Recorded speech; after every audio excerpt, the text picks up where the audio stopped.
Hey everyone, I thought it was about time we did another Scapecraft video, as it's been recently massively improved.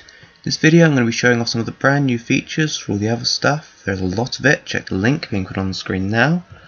I made another video not long ago, you might have seen it already, and this is just showing some of the newer awesome stuff. Now the biggest thing you might notice, but it was a bit hard not to, is this massive structure here. Now I did make it originally, but I didn't make this in this world. This is one of the new randomly spawning structures. This is the new form off the top. This is the Dark Wizards. I don't know what to call it. Castle library. There's lots of books there. Not going to show you all of it, as there's loads to explore in there. Loads different ways to go, and there's the awesome High Mage boss in there. I'm not going to show you that. You're going to have to find him for yourself. He's really hard to defeat. You're going to have to use a lot of the new features. If you just walk in there with your diamond sword and diamond armor, you won't survive. It's designed to be beaten in a team or using the features of the mod fully. This mod does add a lot of difficult new bosses in, and this is one of them. So yeah, this structure will spawn randomly in the plains. It's pretty rare, but it's worth finding, as you can explore it to find some unique items just to this fortress, the Armadale staff, and just some other generically rare items. You get some dragon in there. There's lots of dark mages in there, so a good chance to get a Zami staff as well. And let's go look at some of the other structures as well. And this is another one, and you might recognise it if you play RuneScape. This is the whole idea of this extra expansion of the mod is the entire world is set years after the main RuneScape world has fallen, and you'll find various places like this, Lumbridge Castle, in various different states of disrepair. This one's looking quite good, you don't have to excavate much. It's got some trees you probably need to cut down, but the idea is the same.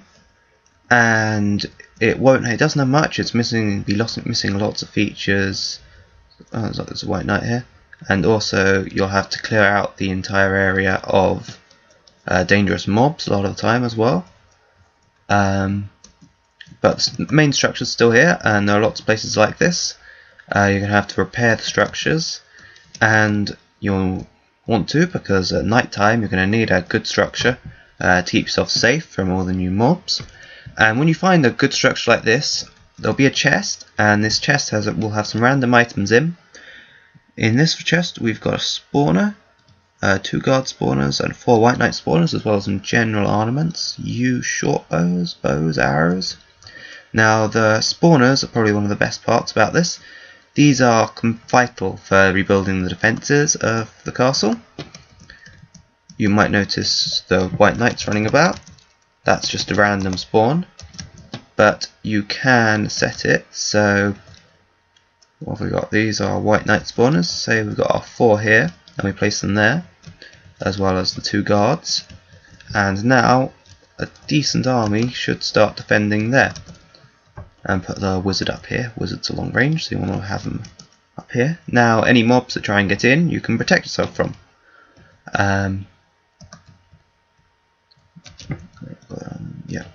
Not peaceful. And also, these spawners you find, it's a crafting bench.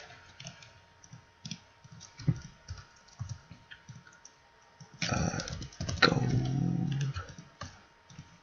and paper. Show you some more of the new stuff. If you have a crafting bench and you find these blocks, you can place them, let's do the white knights, to get 9 contracts. Or you can also get the contracts by putting that's for a white knight, that's for a wizard, and that's for a guard. Let's make a guard one as well.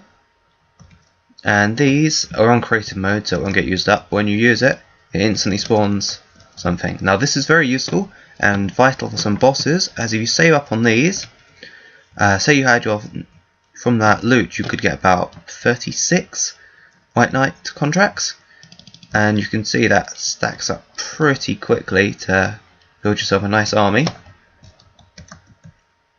And let's for instance spawn a skeleton. Yeah, that skeleton's not going to last long. You will need these contracts if you want to take out some of the really hard bosses like the High Mage to get a chance at the Armored Staff. And also in general, you've got a good army here to protect yourself from mobs at night. Alright, I think that's... Ooh, there's that chest you see that in the castle. It has some chances of some really rare items as well. It has a small chance of dragon. Okay, I'll show you the next thing in this update. Alright, first I'm going to show off the Armored Staff. This is a drop from the High Mage inside that fortress you saw earlier. He's got about 50-50 chance of dropping it, so you might need to go through 2 or more fortresses to get one, but it's definitely worth it.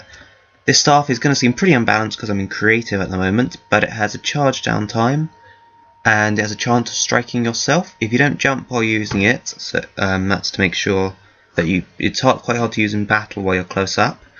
You need to be able to jump and have a clear shot to be able to use it, and it also has recharge time and a small chance of destroying itself once it's been used, about 1 in 300, so you get roughly 300 shots. There's a dragon over there. But so yeah, I'll show you what it does. Goodbye castle. You don't want to use this on your own castle.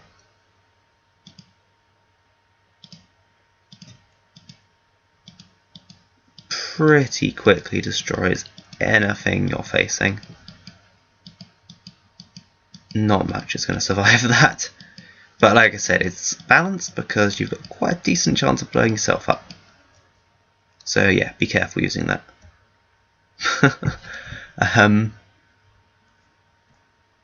Here are some more structures. This is one of the dragon spawning structures. You get some rune ore above ground there, as well as some bots and dragon spawning. You've seen all this already in my other views. This is a black and white war area. This is one of the white towers. There isn't a black small fortress. There isn't currently a big white fortress. You've got Lumbridge Castle to protect instead currently. But this is a area outpost that that's safe at night because you get the wizard spawning. And right, some other items that are new. All these items in my inventory at the moment are new. Some stuff, but time to show it all. Got the crystal bow. This bow doesn't use any arrows. It only has a charged. It's weaker than the magic bow, but stronger than a normal bow. The White Knights have armor, so it's not quite as good. Yeah, it's pretty good. It's only, as is most things, all of this stuff you can only get from drops. I've finally added in the rest of the party hat set. I'll wear them in a minute. Dragon Dagger is a drop from an Iron Dragon. It's not as strong as most dragon weapons, but you can poison it, and the poison works. Guys that aren't wearing armor, that is. There you go, poison's working. And you poison it by 4 cemented spider's eyes around a dragon dagger, like this.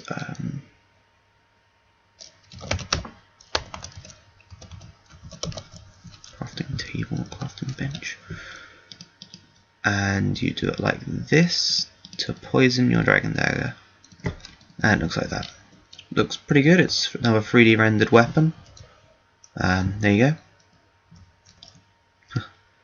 And that's your Armored Staff. Sorry, wolf. Didn't stand much chance there. Not much does really. And crystal bow as well. All looks pretty good. Can't aim like that.